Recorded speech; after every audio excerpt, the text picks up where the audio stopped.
লঙ্কা যে পার হইল নামটা ছিল কি? এখানে দোহার গোত্ররা কয় দশানি ছয়ানি ভাগ, আমরা জানি কি? তো বয়তি কয় আজ হইতে ভাগ হইল সমানে সমান। দোহার পত্র কয় লঙ্কা যে পার হইল বীর হনুমান। তোরা কি আমরা হে বয়তি মনে করছ?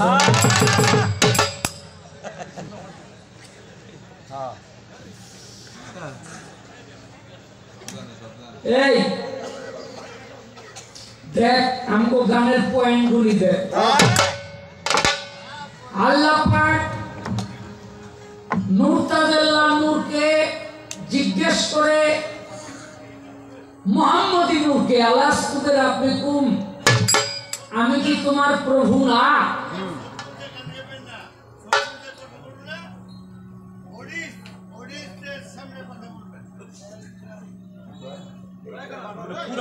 না না ঠিক এই আমি কি তোমার প্রভু না? তো নূরে বলে আনা আনা আন্তা আন্তা, তুমি তোমার আমি আমার আমার। তখন এই নূরের শক্তি কমাইয়া দিতে আরম্ভ করলো।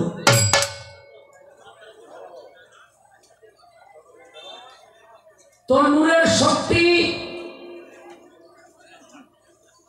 যখন কমাইয়া দিল, একটা সময় এই নূর বলল ইয়া কালু বলা, মানে আমি তোমার, তুমি আমার প্রভু। আবুল ভাই, এই যে যেই অংশটা অস্বীকার করলো এটাও নূর, যে অংশটা স্বীকার করলো এটাও নূর। এখন যে অংশটা অস্বীকার করলো ওই অংশটাকে কমাইয়া দিল। এই কমাইয়া দেওয়ার কারণে স্বীকারোক্তি দিল যে হ্যাঁ তুমি আমার প্রভু। আচ্ছা, যে অংশটা অস্বীকার করলো এটা খারাপ কাজ করছে কি? খারাপ কাজ করছে না? আমার কথাটা বুঝেন তো? তাই যে অংশটা খারাপ কাজ করলো, এই নূরের ভিতরে কি এমন খারাপ জিনিস আছে যে ওই খারাপ কিছু নূরের মধ্যে পাওয়া গেল। এই খারাপটা নূরের মধ্যে আইলো কই থেকে? তোরা তো খালি হনস, আমি বয়ে বয়ে দিবা নাই যে ব্যাপারটা কি? নূর তো নূর, তো নূর যদি নূর হয় এটা তো দেখি ভালো থাকার কথা, তো এখানে আবার অস্বীকার করে কেন? এটা তো ধরতেই গো, বুঝলি? আচ্ছা গেল এটা। এরপরে আসেন ওই যে মুহাম্মদ নূরের মধ্যে দৃষ্টিপাত করলো, এই কলম বানাইলো, চন্দ্র বানাইলো, সূর্য বানাইলো, ফেরেশতা বানাইলো, আসমান বানাইলো, জমিন বানাইলো, হয়ে গেছে না? এটা হাদিসের মধ্যেও আছে, আবার আবুল ভাইও হয়ে গেছে। এটা দিয়া ব্যস্ত বানাইলো, দুজকও বানাইলো। এ মাসাসিরা,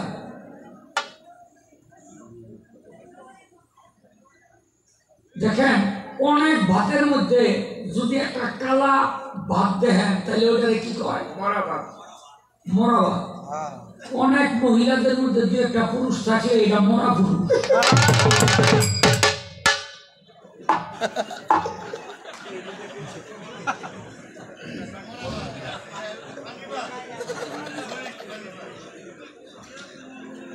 তো এখন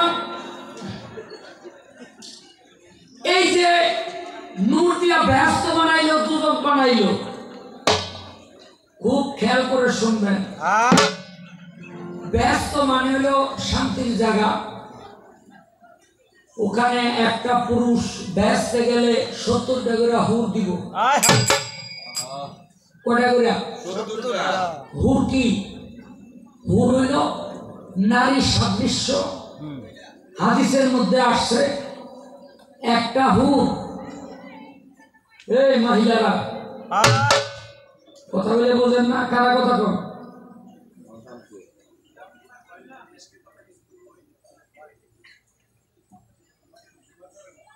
একটা হুর এই দুনিয়ার মধ্যে যদি একটু থুতু ফালাইতো, কিয়ামত পর্যন্ত এই পৃথিবী সুগন্ধময় হয়ে থাকতো, দুর্গন্ধ হইতো না। এরকম এক একটা পুরুষকে 70টা করে হুর দিব ব্যস্তের মধ্যে গেলে। এরপরে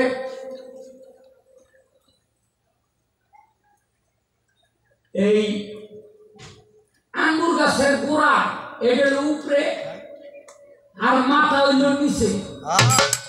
আপনি খালি মনে মনে কইবেন আমি আঙ্গুর খামু, ওই গাছের পইরা পইরা আপনার মুখের মধ্যে পড়বো, মাটিতে পড়বো না, নিচে পড়বো না, মুখে পড়বো। এরপরে একটা বেকায়দার কথা তো আপনার বলে আছে, কমুনি না থাক বেকায়দার কথাটাও শুনবেন। মনে করেন আপনিও ব্যস্ত গেছেন, আপনার ওয়াইফও ব্যস্ত গেছে। ওয়াইফ বুঝেন তো? হ্যাঁ, ব্যস্ত গেছে। এই দুনিয়ার মধ্যে কিছু হইলে বউরে ঠোকরা দেন, কেন দেন, ঘুরা দেন, কি ঘুরা ফিরা আবার আপনার বাড়িতে আহে, তাই না? একটা বউ মারে, মায়ের সহ্য করতে না পারিয়া পোলা কুলে লইয়া কইতাছে, গোলাম তোর বাতার খামনার জায়গা ঘন্টা উপর আবার আইছে, কিরে তুই না গেলি আবার আলি কেন? কয় গোলাম আমার মনে আছে না, তুই যা বইতে ঘর জমাই থাকো।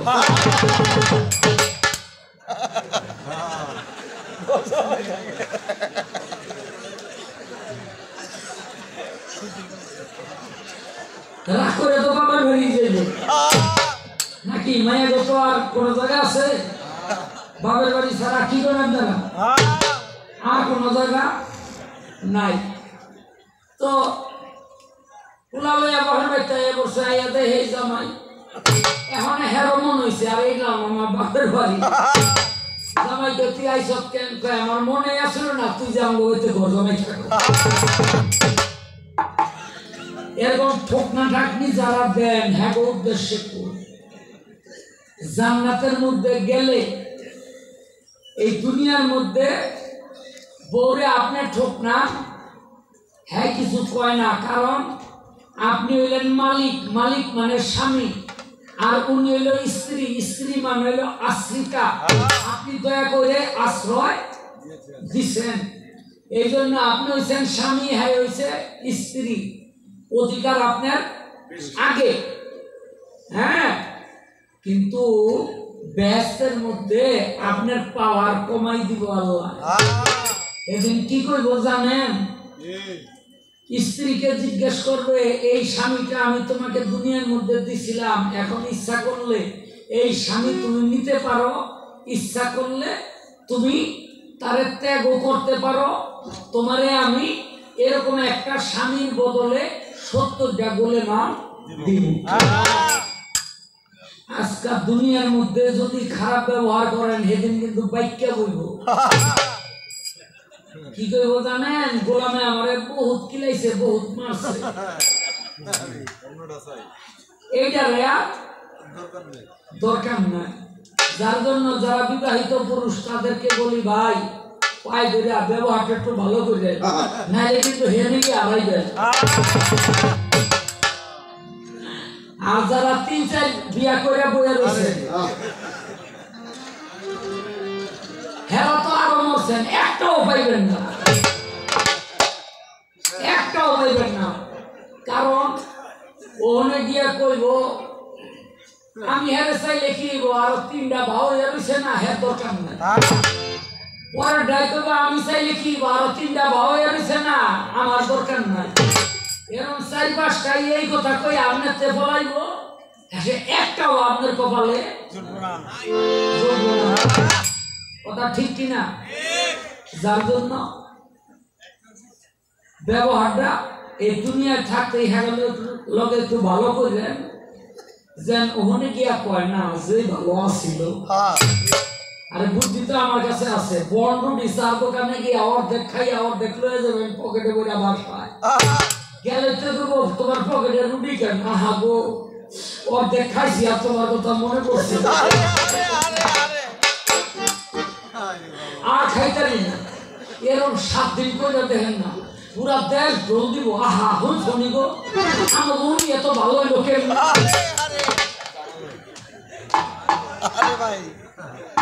আমার কাছে সব রকমের বুদ্ধি আছে আছে ব্যস্ত রইল এত আরামের জায়গা এটা নুনটা বানাইছে এটা ঠিক আছে কি এটা ঠিক আছে নুন দিয়া তো ভালো ভালো কামই করবে আচ্ছা দুজকটারেও বানাইছে নুন দিয়া কি যে যন্ত্রণা রে বাপ রে বাপ এটা যে কি এর আগুন রে আর কি এর পানি রে জেনে যাবি হে এই যন্ত্রণা জেনে দুজকে যাইবে হে এই যন্ত্রণা মানুষ মরলে আল্লাহ দুজকের মধ্যে ওই তেলের কড়াই দিয়া ভাজে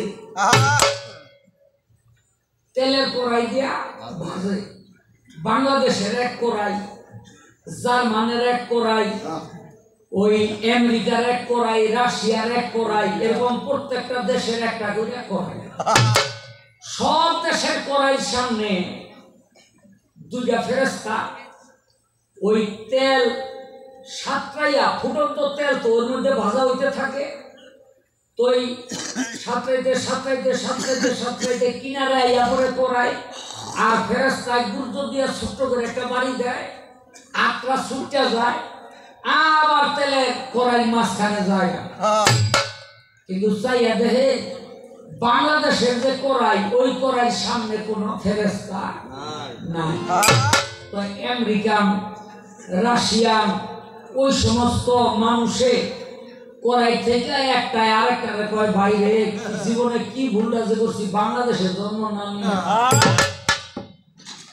কয় আরেকজনে কয় কেন কয় বেটা দেওয়া ওই বাংলাদেশের কড়াইয়ের মধ্যে ফেরেশতা নাই আজকে যদি বাংলাদেশে জন্ম নিতাম দুজকে গেলে ওই কড়াইয়ের মধ্যে ছাড়তো ফেরেশতা নাই উঠতে বাইরে যাইতাম না তো ফেরেশতা কয় কি বলি কয় না কইলাম বাংলাদেশে জন্ম নিলে ওই কড়াইতে পাহারা দাম নাই উঠতে যাইতাম না তো ফেরেশতারা কয় বেটা আহাম ওই বাংলাদেশের কড়াইয়ের মধ্যে পাহারাদার লাগে না কয় কেন কয় বেটা বাঙালির স্বভাব সম্পর্কে তো ধারণা আছে কয় কি কয় একটা যাইতে লইলে পিস দিয়ে আরেকটা পাওয়ার মেটেন না ধরে যাইতে দেয় না এই জন্য আল্লাহ ওই করার মধ্যে ফেরেশতা নিযুক্ত করেন দুজকের মধ্যে যে কত কিসিমের সাজা এটা কইয়া বুঝান যাইব না আবার কি একটা ঢোক আপনি বাজা হইতে থাকবেন কিন্তু মরবেন না আপনি মরবেন না আপনি মনে করবেন যে আগুনে ভাজা না হইয়া পানির মধ্যে থাকলে মনে হয় ভালো থাকতাম ওইটা এমন ঠান্ডা ঠান্ডা হায় রে আল্লাহ তখন আবার ঠিক করতে পারবেন আল্লাহ আমার আগুনেই হালাও আমার আগুনেই হালাও মানে যন্ত্রণার কোনো অভাব নাই নাই আচ্ছা আবুল ভাই এই বলে নূর দিয়ে বানাইছে এই দুজকও নূর দিয়া বানাইছে এই নূরের মধ্যে কি এমন খারাপ জিনিস আছিল যার কারণে এই যে নূর দিয়া দুজক বানাইছে ওই দুজকের মধ্যে এত কষ্ট।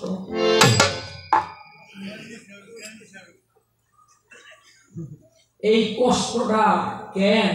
এটা নূরের দোষ না দুজকের দোষ? এই দোষটা কিসে? আরে ভাই, আমি ব্যবহার করলাম ময়দা, ওটা তো মাটি হওয়ার কথা না, বালু হওয়ার কথা না। কি করেন আপনারা? আমি মাখলাম ময়দা, ওইটা হইল মাটি। এটার কারণটা কি? এই তোর জন্য আজকে এই দুইটা কথা আমার বিশ্বে এবারে বলতে হয়েছে।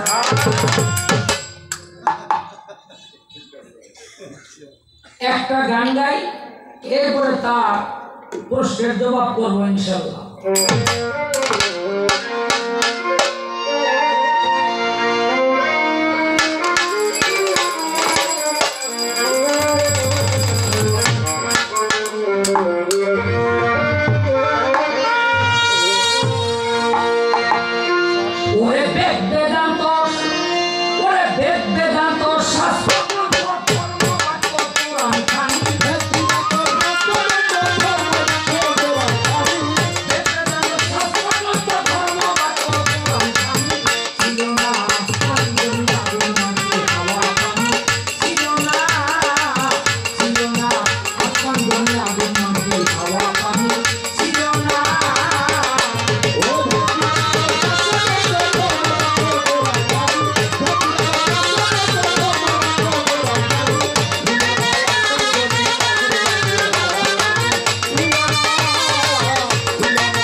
কয় তিনটা ময়লা বাইল এই তিনটা ময়লা দিয়া আল্লাহ পাক কি বানাইলো কইতেও চাই না আবার না কইলে আমল ভাই কইব জানে না কইরা গেছি ঝামেলার মধ্যে তারপরেও বলতে হবে ওই যে ছোট ছোট প্রোগ্রাম দেখবেন ওই বাড়ির মধ্যে মাটি মুটি দিয়ে খেলাধুলা হ্যাঁ এই ছোট ছোট প্রোগ্রামে খেলতে থাকে খেলতে থাকে ঠাস করে করে কি এক পাশে গিয়াই প্যান্ডারে খুললাই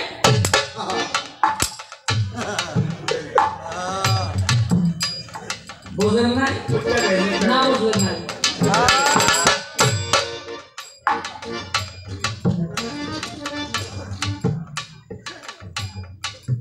আমার ছোট বড় ডাকে ছোট তো লেগে গেছি মুসলমানি করতে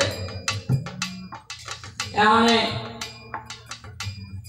চিকন ব্যাকল পারতেছে একটা লাগবে তো মুসলমানি করাইছে মানে আমার আব্বু পুরা ঢেকে খেলেছে না দুটো আছে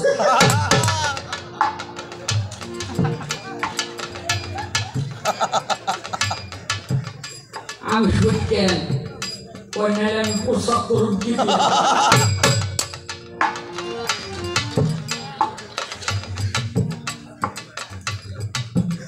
দেন ময়লা দিয়ে কি ফেলার কাম করছে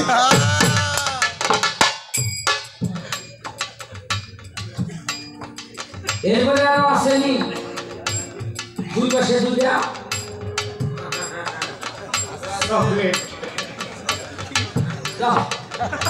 কিসি বন্ধ কইরা কোয়েশ্চেন এক ছাগল আর এক ছাগি বিকালবেলা ঘাস খাইতে খাইতে রশি ছুটটা একটা বাঘের গর্তের মধ্যে গিয়ে ঢুকছে ছাগলে কিন্তু রাইতে চোখে দেখে না ছাগলের রাইতে চোখে দেখে না তো এখন সন্ধ্যা হয়ে গেছে ও বাইরে দিতে পারে না আচ্ছা আচ্ছা দেখে তো ওই গর্ত যে বাঘের এটা তোর ছাগলে বুঝে না বাঘ তো মনে করেন সারাদিন ঘুরে গেছে হালুম হালুম করতে করতে করতে করতে গুয়ার সামনে আইছে মানে ছাগিরাই কয় আমরা যে হেনে আনলা এই গর্ত তো বাঘের এখন আই তো খাইব ছাগল রায় কয় এই কথা তো আমি যা হিগাই দিই তা কবি হিগাই দিছে বাঘটা যখন কাছে আইছে তখন ছাগিরাই কইতেছে তোমারে এত করে কইলাম একটু বাঘের মাংস খামু তুমি আর আমারে খাওয়াইলাম ছাগল ভাই কইতেছে চুপ খা একটা বাঘ আইতেছে দইরা দিন তুই খাইস বাঘে গো সর্বনাশ আমার বাসার মধ্যে ঢুকিয়াই আমারে খাইয়া লাগবো বাঘে যে দৌড় বান্দরে কয় মামা দৌড়াও কেন কয় কইসা জঙ্গলে আমার সে ভয়ঙ্কর জিনিস খাইয়া বসে কয় কি হয়েছে কয় আমরা খেয়ে লাগবো কয় কই দেখলা কয় আমার বাসার মধ্যে বান্দরে কয় না মামা বিকালবেলা দেখছি একটা ছাগল আর একটা ছাগি তোমার বাসার মধ্যে ঢুকতে কয় ঠিক তো কহ কয় আমি যাইতে পারি আমার লগে পিঠের উল্টা কইছে আবার বাসার সামনে গেছে অনেক ছাগি কয় ছাগল ওই তো আবার আইতেছে বান্দরে তো লইতেছে কয় আমি যা হিগাই দিব তুই তা কবি হ কাছাকাছি আইসে মতো ওই কইতাছে ছাগিটা তোমার কত কইলাম তুমি একটু বাঘের মাংস খাওয়াও কইতে বুড়া বড়া বাঘ ধরে হোক খাইয়া পাই না মজা একটা জোয়ান ভাত ধরো খাওয়া ছাগলে কয় এই চুপ থাক বহুত কষ্ট করে বান্দর ধারে পাঠাইছি খুব বলে দিয়া আনন্দের লেগে আইতাছে আইলে খাওয়াটা ধইলা পরে দেবো মুখের অর্ধেক আমি খাবো পাশার অর্ধেক আর আমাকে পাশা দুটো আসে না ওই ডিসি দুটারে বাইক করে লেগে তো সে মতো দেবো খাইব বাঘ একর সর্বনাশ আমি জিন্দা থাকতে আমার ভাগ দিছি শুনতে আমি জিন্দা থাকতে আমারে ভাগ করে হয়েছে বান্দর তো আমার খুব মনে দিয়ে হেনে লেগেছে বাঘের যে দৌড় আর পাইটি ওই যে ছাগলে কইল না শুয়া শুয়া খাইব ওই তিনটার মধ্যে হেনে লই দুইটা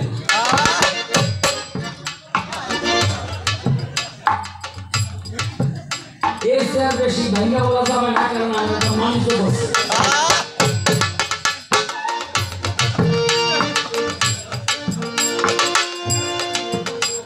এই জন্তু ভাই আপনি আসেন তো মানুষও বসে না আমার এসে ভাঙ্গা বলুন আসতে এই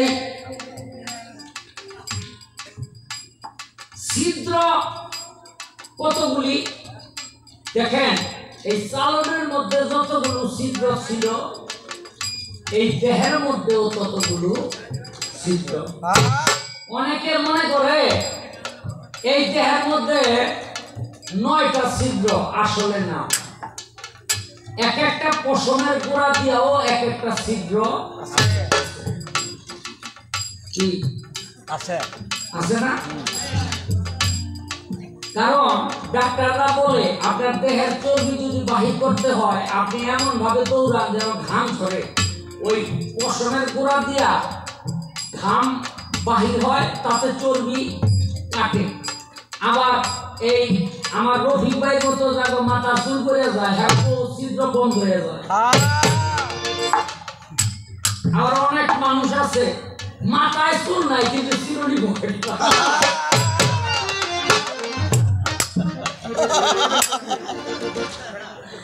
মাথায় কিন্তু চুল নাই চিরুনি পকেটে রাখে আছে না না এরকম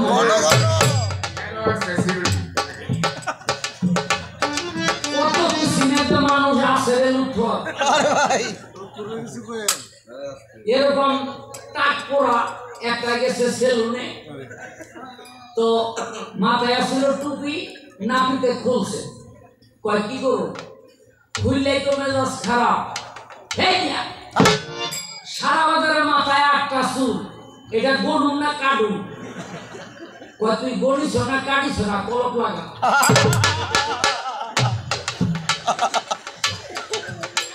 এই 8 চুলের মধ্যেই কলপ লাগা যাগো মাথার চুল পড়ে যায় তাগো সেট গুলি বন্ধ হয়ে যায়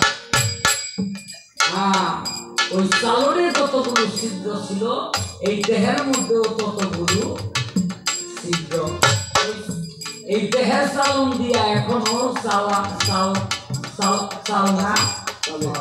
হ্যাঁ চলে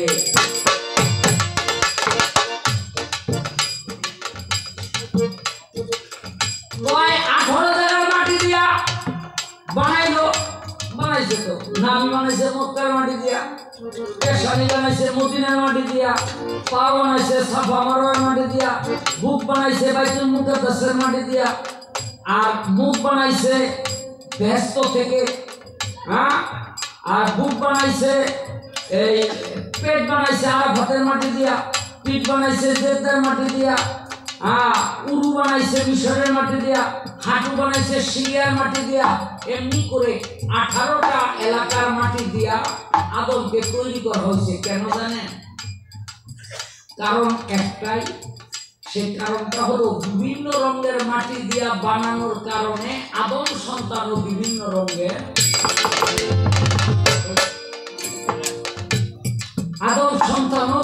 রঙের হয়েছে বাংলাদেশের মানুষের ভারতবর্ষের মানুষের একরকম রং আফ্রিকার মানুষের একরকম রং ইউরোপের মানুষের একরকম রং, চায়নার মানুষের একরকম রং, কি কথা ঠিক কিনা?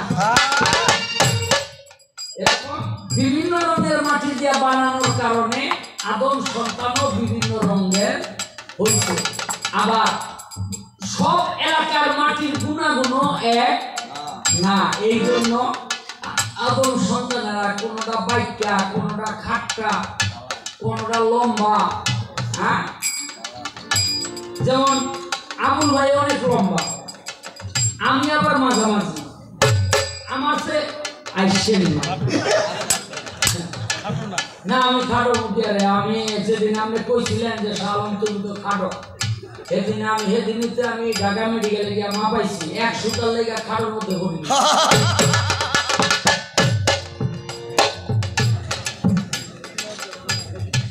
একজনের পোলা বিয়া করেছে, বউ হইল খাটো বাউন্ডি।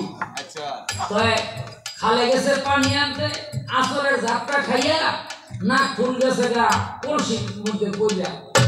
অনেক আম্মা আম্মা আমার না ফুল তো কলসিতে পড়ে গেল, কত উড়াও। মানে উড়াই করতে অনেকক্ষণ চেষ্টা করছে, তলিয়ার লাগুর পায় না, হাত তো ছোট। অনেক আম্মা আম্মা কলসি তো তলি নাই, ও যে লাগুর পায় না এটা তো বোঝে না, কয় কলসি তলি ওই। এই পরিমাণে খাড়ো আছে যে কলসি তলিও লাগু পায় না। কেন? বিভিন্ন এলাকার মাটি দিয়া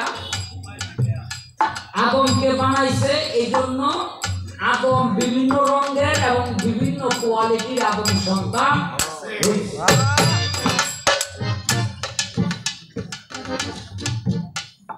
এই আবুল ভাই, এই নূর একটা গান আছে, নূর হতে উৎপত্তি জগৎ, নূর ছুটলে প্রলয় হবি, নূর ছেড়ে কই যাবি রে মন, নূর ছেড়ে কই নূর ছেড়ে যাওয়ার কোনো জায়গা নাই। দেখেন, আপনার বাড়ির পাশে একটা গাড়া, এর মধ্যে কিছু পানি জমছে, এই পানিটা আসছে থেকে পুকুর থেকে। এই গাড়ার পানিটা যদি পুকুরে গিয়া মিশে, তাহলে গাড়ার মধ্যে আর পানি থাকবে না, ওটা হবে কি পুকুরের পানি, তাই না? আচ্ছা, পুকুরের পানিটা কোথেকে আসে? বিল থেকে বা খাল থেকে। এই পুকুরের পানিটা খালে চলে গেলে তখন পুকুর পানি শূন্য। এই খালের পানিটা আসছে কোথেকে? নদী থেকে। যখন খালের পানিটা নদীতে চলে যাবে তখন খাল হবে পানি শূন্য। যখন নদীর পানিটা সাগরে টান দিবে তখন ওই পানিটা হয়ে যাবে সাগরে, নদীর মধ্যে কোনো পানি থাকবে না, নদী হবে পানি শূন্য। তখন সমস্ত পানি ওই সাগরের হয়ে যাবে, সমস্ত পানি তখন সাগরে হয়ে যাবে। তখন নদী, নালা, খাল, বিল কোথাও কোনো পানি থাকবে না। নূর হতে উৎপত্তি জগৎ, নূর ছুটলে প্রলয় হবি, নূর ছেড়ে কই যাবি রে মন, নূর ছেড়ে কই। এই যে আমরা দুজকের ভয়ে, বেহেশতের লোভে দিশেহারা হয়ে গেলাম, তো এটা যদি ওই রকম সাগর অর্থাৎ নূর যদি তার নূরকে টান দেয়, কবি জালাল বলছেন স্বভাবে সাকার, মানুষ হয় আকার, অভাবেতে অবশিষ্ট থাকবে নিরঞ্জন। সমস্ত সৃষ্টি যদি সেই আল্লাহতে মিশে যায় তখন সমস্ত সৃষ্টি হয়ে যাবে আল্লাহময়, তখন আর দোষর কিছু থাকবে।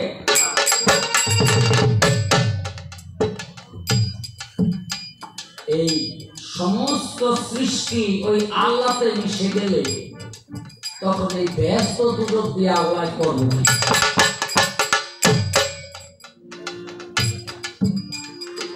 আমার বারবার শুধু কবি নজরুলের গানটা মনে পড়ে, খেলি করে বিষ্ট লইয়ে বিরাট শিশু আনমনে আনমনে প্রভু আনমনে খেলিছ বিশ্বলয়ে বিরাট শিশু আনমনে। এই পর্যন্ত যোগ জিজ্ঞাসা রইল, দেখি ভাই কি